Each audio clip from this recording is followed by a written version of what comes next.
Hello guys, I'm Shreyas, and in this video I thought of discussing a special data structure in C++ that is called bitset, and it helps a lot in reducing the time and space complexity, and it's extensively used in so many problems, like majorly dynamic programming problems. And today we'll discuss it with an example of subset sum problem, which is again a DP problem only, and uh, we'll see how it's useful in this case. So okay, so let's start with the problem. So now subset sum problem is that, like, we have an array of several elements, and we have a certain sum. We need to determine if there is a subset of the array which whose sum is equal to the given sum. For example, over here this is the array and this is the sum, and we need to determine if there is a subset. So here there is a subset 4 comma 5 with the same sum, with the required sum. So this is the problem, and of course it's the DP problem, so there is a very straightforward DP solution for it, and that is like, yeah, so so the state of the DP is like the index and the sum to be achieved.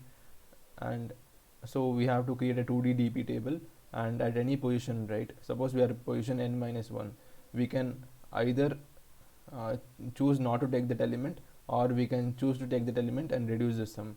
And finally, if the sum is 0, we return 1. So this is the straightforward DP approach that we have. But the time and space complexity for this one is like O of n into sum. That is, the DP table is like 2D DP table, and again we are iterating through all the elements and all the possible sum values. So hence both time and space is O of n into sum. So now let's see how we can optimize this thing to a better time and space complexity using bit sets in C++. Yeah. So before analyzing these time and space complexities, let's look at, like, I'll give a brief, like, 1 minute introduction about a bit set. So bit set is actually an array of zeros and ones, but you can think of it as like a long binary number. And just like in between two binary numbers, you can perform like bitwise operations like XOR, and or between bit sets also you can perform the same operations. And within a bit set you can perform other operations like left shift, right shift operations, all those things. And particularly how bitset helps us in this problem is that with this one operation we can solve the subset sum problem using bitset with a very efficient manner. Okay, so let the name of the bitset be DP, and suppose we have to left shift the bitset by a certain amount, let's say 2, and then XOR the bitset. What happens is that, like, how internally it's implemented is that it iterates through all the bits let's say this is the initial bit set we have, and let's say, like, these bits were initially set. So in this bit set we have like 9 bits in this bit set. And now what happens when we do a left shift operation? It iterates through all the bits, and wherever there's a set bit, it will left shift it by the constant amount. So here the constant amount is 2, so it iterates through all the bits, and wherever there's a set bit, it shifts it by 2. So over here everything gets shifted by 2, and then we are XORing it with the original bit set. So whichever initially bit was set, it would remain set only because of the XOR operation, and there will be some new bits also set. For example, this one was set because of the left shift operation, and even this one was set because of the left shift operation. So clearly we can see the advantage, right? So instead of explicitly mentioning for all the bits to be left shifted individually, when we just call the left shift of the entire bit set, internally all the bits individually also will get left shifted. So we need not write any specific code for individually shifting the bits for all the set bits. It's handled only in this one command. So that is the main advantage of using the bit set. Okay. So extending this idea in this problem, suppose this is the initial bit set we have, and like over here position 0, 3 and 5 are set. So let's take, like, if the array has element 0, 3 and 5, those bits we are setting it on. Okay, for example, this is the new bit set we are creating for the array. For example, it's of size 5, and initially I'm setting the bit 0 as 1, like because we can always form a sum equal to 0 by not including any element, right? So let's set a 0th position by 1, and suppose the first element of the array is 1. Then what we do is we just left shift the bit set by 1, and then the bit set becomes 0, 0, 0, 1 and 1. After left shifting, we are doing XOR as well, because we shouldn't lose the existing set bits, right? So now it becomes 3 zeros and 2 ones. And now suppose the next element is 3. So if the next element is 3 and we do the left shift of 3, now what happens is, like as discussed earlier, individually all the bits would get shifted to the left by 3 units. So it becomes 1, 1, 0, 1, 1.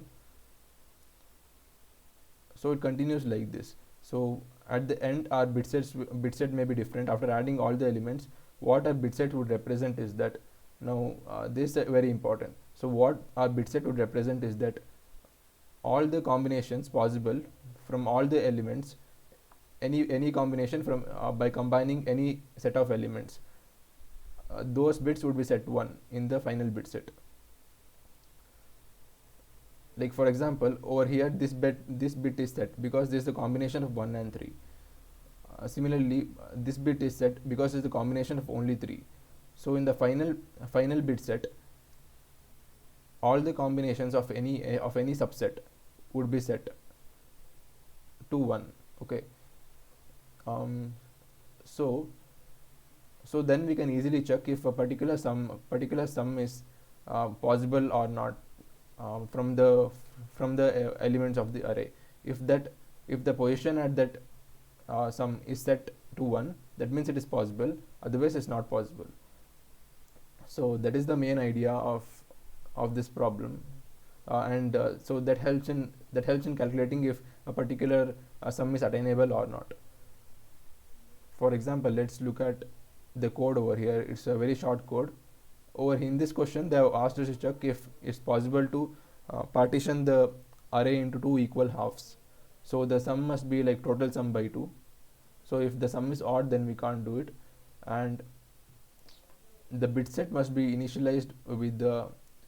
So another important thing is the bit set can't be initialized with a variable. The size of the bit set can't be initialized with the variable which can be inputted or something like that. It must be known beforehand only, like because it's an array and the compiler needs to know the size, and hence it has to be some constant number, right? So this is the size of the bit set, and